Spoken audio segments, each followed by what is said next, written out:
Pour Out Your Story Publishing presents Hidden Above Her, Part 1 by Kandle Bossfield.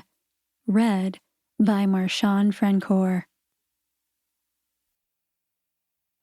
The truth. Is he trying to kill me?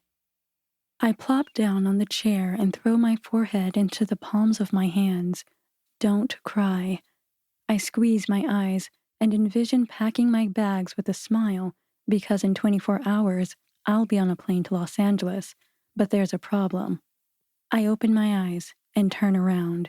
The dirty body is on the kitchen floor with messy blonde hair and blood dripping from her nose. Any intelligent person would leave right now, but I can't. Not until I get what I deserve. Not until I get the truth. The marijuana smoke drifts from the bud on the floor, and it's drying the saliva on my tongue. I cough, and my black heels clunk on the bamboo floor as I walk over to the French balcony and slide open the door. The cars hum below as they maneuver through the morning traffic on J Street. I step out and place my hands on the cold and bumpy metal rail. Why hasn't he called? The icy wind cools down my almond skin and blows through my thick, kinky hair, which tickles my elbows. The sun's a highlight of orange on the verge of a little February rain. I look across the street at the concrete building. It has a restaurant below called the Mexican Grill, written in big, bold blue letters. State workers move fast on both sides of the downtown Sacramento streets, which consists of women in business dresses with tennis shoes on, and men with business attire and suitcases. City buses roll by, and the parking enforcement is busy setting up the area with cones for construction work.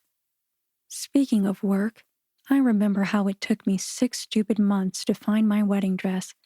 Thinking back, I remember how my heart thumped and how my palms shook in nervousness. I was engaged for the very first time, happy of course, but from time to time doubt still tapped me on the shoulders. I stood up on the panel in front of the large mirror, and I was speechless when I admired the beautiful ivory ball gown, draped in crystals and lace, which lifted my boobs in all the right places. But most of all, my mother cried. It takes a lot for my mother to show emotion. She's always so nonchalant, and you can never guess what she's thinking. So to witness that sour-faced, snot cry for the first time, I knew it touched her heart. So how am I going to explain to her what's happening right now? It's crazy how a few seconds could change someone's life. It only takes a few seconds to get hit by a bus, a few seconds to lose everything in a poker game, and a few seconds to break an ankle running in a track meet. It's been 10 minutes since I opened my fiancé's apartment door and saw the blonde girl cooking eggs in blue lingerie. Life-changing? Definitely. And it only took a few seconds to realize that I had to call off my freaking wedding. Confusion shoves hard at my chest. Come on, get it together. I put the tip of my thumb underneath my fingers to activate the spinner in the middle. The mini chain races inside the titanium ring. The vibration is soothing, which causes the constant gasp in my breath to stop. My mother thought I had a rare breathing disorder that caused me to breathe this way. My dad called it asthma. But in reality, it's good old-fashioned anxiety that creeps up from time to time. Yep, this is my life. This ring makes me feel in control, even though everything in front of me is out of control. I turn and peek back inside at the blonde girl on the floor. She looks nothing like me. She has a pointy nose, long chin, and a fake basketball butt attached to her baseball bat legs. Oh, and I can't forget the artificial cantaloupes on her chest.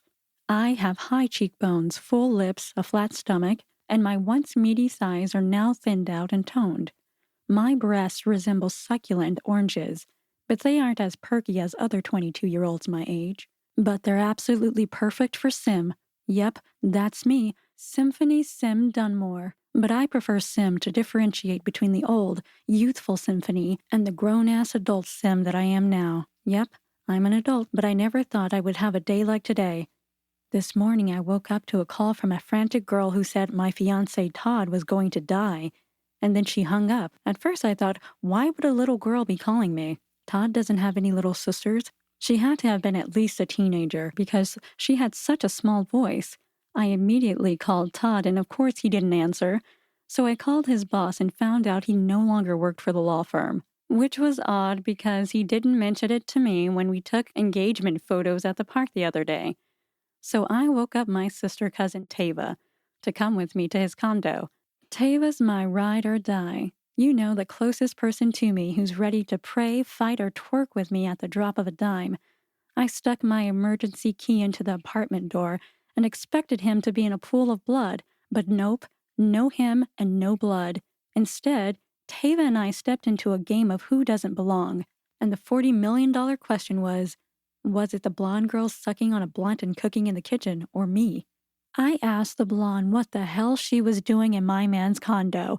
She disregarded my question and told me Todd took off in her daddy's new Porsche and her father would kill Todd if he saw him driving it. Yeah, I know what you're thinking. This is some twisted shit. But it gets better. Never mind the fact that she played a part in destroying my relationship, and forget about the 20 by 24-inch photo hanging by the front door of us gazing into each other's eyes. All she wanted was my help to get her daddy's car back. I got in her face, called her 52 sluts, and told her she left her brain back at the whorehouse she came from.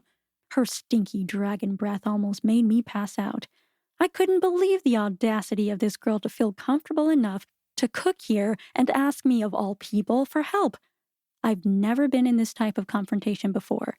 Before my first squirmish encounter, I thought I did rather well, until the blonde yelled back. She said something along the lines of how I should be thankful she kept my fiancé satisfied, and asked, sarcastically, if I liked the lingerie my fiancé bought her with my credit card. That moment turned into unbelievable silence, because those words knocked my soul right out of my skin. It's been 9 minutes since Tava punched the blonde in the face, using all the power from her tattooed submachine arm. She hit her so hard that the blonde tripped over my foot and smashed her face on the tan rock floor in the kitchen. She has yet to move and could possibly be dying, but I'm too distraught about my relationship to care about her problems. I hate confrontation. Anytime I can avoid it, I will, but I have someone with me who is always ready to punch confrontation in the throat, and her name is Tava. Sim, snap out of it, Tava says with a frown on her round face. Her thick gold chain dangles around her neck as she struts in her Jordan sneakers. I love my sister cousin. Tava has vanilla cookie skin, hairy arms, and her ocean blue eyes are like stretched ovals, like her mother, whom we only saw in pictures. Her blue hair is very short in the back, and her choppy bangs are long. I'm sure by tomorrow her hair will either be purple or red. She has thin, arched eyebrows and thick, robust legs that never jiggle in her size 16 cut-off jean shorts. She wears a fanny pack around her waist, and her "you must be crazy if you don't think I'm sexy" walk makes all the boys stare. Tava marches back into Todd's room, now with scissors in hand. Oh gosh. Tava and I are cousins, but we're raised like sisters. We look nothing alike, but we favor our mothers. Tava's mom is of European descent, and my mother is of African American descent, and our fathers are both of Samoan descent. When we were kids, Tava climbed trees and pushed around the neighborhood boys, while I sat on the porch setting up a full-on wedding production for Afro Barbie so she could marry her man Kendrick. After the blonde made those accusations about my credit card, Tava's top lip curled and there was nothing I could do. I've seen that look before. I wish I were more like her, so fearless of consequences. I'm the youngest out of Tava and my brother Duck, and they always act as if their job is to protect me, even though I'm more than capable of defending myself. I tend to keep things all sealed up in a jar sometimes. Tava reminds me at least once a month of how life's too short not to act on how I feel.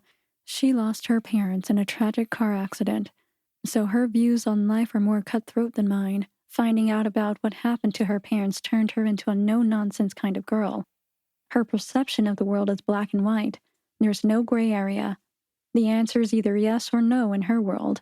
Last year, after graduating, Tava moved in with a roommate in Los Angeles, but now her roommate's boyfriend is moving in, so Tava and I are getting a place together. We already put down a deposit for our apartment out there. So she's in town to help me move. We don't have furniture yet, but we'll make a quick stop at the furniture for you store, and we'll be good to go. Moving together was supposed to be temporary until after Todd and I got married next year. I guess those plans got thrown out the window this morning. I leave the patio door open and walk back into the living room. My skinny jeans brush against the corner of the GQ magazine on the coffee table. Something flies, cracks, and slides across the wooden floor. It's a CD with a shadowy silhouette of a curvy woman with wavy hair standing in front of a blue background. I bend down, and my hair brushes over my chest. I have been searching for this CD for weeks now. It's of the artist Her, which means having everything revealed. She's an R&B songstress who keeps her persona a mystery, rocking sunglasses and long curly hair to conceal most of her face on a dark stage. I know it's my CD because she wrote me a note on the back. It says, "Symphony, follow your dreams. Sincerely, Her." I remember playing her CD in my car when I picked Todd up from the airport a few weeks ago. He never asked to borrow it, but it somehow ended up between the pages of a magazine in his apartment. Maybe he has plans to give it back. I'm talking about a successful lawyer who showers me with stilettos, purses, clothes, you name it. The cost never mattered to him. But facts are, he has a woman in his apartment, and my Visa card has been missing since I left it on my dresser at home, in my room. Facts are, Todd was the last person around me when I had it, and he insisted I hold off on reporting it lost. Now that I think about it, he was so confident it would show up. Could that have been a distraction? Now I'm second-guessing myself. Of course, Todd has money. He paid for my ivory wedding gown. He paid $6,000 to be exact. Yep, $6,000 for a dress that I'm going to wear once. But it's a shame that I still pretended to be happy with the most manipulative, egotistical, hog the bathroom to look pretty man I ever met. Sort of like how I'm pretending there's a possibility the blonde might be alive in the kitchen. I walk back into Todd's bedroom. I jolt back. The explosion of movement in Todd's closet startles me. I don't know what Tave is doing in there, but I'm sure it's something to make me feel better. Is this happening right now? I sit at the foot of the bed. My rapid heartbeat disrupts my unsettling emotions with a mixture of disgust and confusion, which impales my bones. I hope Tave is in there swinging like a professional golfer. Speaking of a career, getting hired as a celebrity news correspondent has always been my dream. I interviewed by phone 3 times at the Hollyview Network in Los Angeles.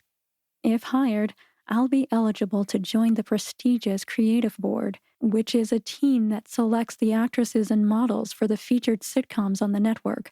My mission is to eliminate the body-shaming perception that women need to be thin to fit into the entertainment world. The standard of beauty is drastically different. There are so many women who run to get plastic surgery to appear like the ideal woman the network portrays to be perfect. You know, the girl who eats a piece of lettuce for breakfast, a grape for lunch, and a slice of raisin for dinner. I want young girls to know beauty comes in all shapes and sizes. I feel if I don't do something about it now, young girls growing up may think it's not cool to be comfortable in their own skin. It's a dark place to be when you can't stand gazing at all the bumpy grooves of your body in the mirror. All because some peanut-headed loser at school doesn't like your body and tells everyone how he feels. I want to show women, whether they're tall, short, plump, or wide, that it's all about the confidence that makes a woman sexy. It's about how secure a woman feels about herself. Because when a woman gets to a certain level of security, she will not need a man to validate her sexiness. You know what I mean? But there's one problem. The thought of being on television in front of the world tightens the thick rope of anxiety around my neck. But I'm ready to hop out the plain white box I've been walking in circles in all these years. I look around. I'm not exactly certain of what I'm looking for, but my intuition tells me to continue. Sadly enough, I can't pretend like everything's fine, even though I want to, but I just can't this time. My mother always says, when people get engaged, most secrets come out. There's something about the stress of planning a wedding that brings out the worst part of a person. Sometimes skeletons pop out of the closet, too. Some people choose to ignore it, and others take a run for it. It's like God exposes every flaw the other person has in the open, like a test. The "can you live with this person for the rest of your life" kind of test. If this is my test, I'm failing, and will gladly write a big, fat-ass X over our future together. Unless maybe I want to keep pretending. But why would I do that? Maybe I just want to prove to my parents that I'm mature enough to control my own life. I sigh. The shiny black drawer grabs my attention. I push off the bed and carefully rummage through the boxer briefs. A smud bill. And an open letter from the Internal Revenue Service? $250,000 owed? I swallow. This can't be right. Why didn't he tell me about this? It's from a year ago, so maybe he's cleared up the misunderstanding by now. I look down. Credit cards? I pick up the Visa card with the name Ryan Bracey, the MasterCard, Alan Desmond, and the Discovery card, Victor Peterson? Why do all these names sound familiar? I throw them on the bed. He has more than enough money. Did he steal all these cards? The loud groaning from the kitchen drowns out my thoughts. "Can you keep it down?" I yell out. I guess the blonde chicken in the kitchen isn't dead after all, but she certainly had a well-warranted beatdown. "Tava, what's up?" she yells from the closet. "Look at what I found," I calmly say and point to the credit cards lying on the bed. Tava walks out of the closet slightly winded. "What's this?" "Look at the credit card names. Do they sound familiar?" She examines it. "Ryan Bracey, Alan Desmond, Victor Peterson," she says lazily. She points at one particular card. "The last 4 on this card are the same numbers I used to unlock my phone." "Huh." "Help!" The blonde girl weeps from the kitchen. Tava yells, "Shut up! Don't make me come over there! Todd's always bragging about what he's going to buy. I knew he was into some illegal shit." Tava scrunches her eyebrows before leaving the room. I pull the phone out of my back pocket and check my credit card account. My legs turn to feathers. There's a Victoria's Secret purchase from 2 days ago. The phone buzzes, and Todd's smiling photo pulls up on the screen. I want to reject the call, but avoiding this is like pretending a 50-foot elephant isn't taking a massive dump on the bed. I back against the wall and press the green button.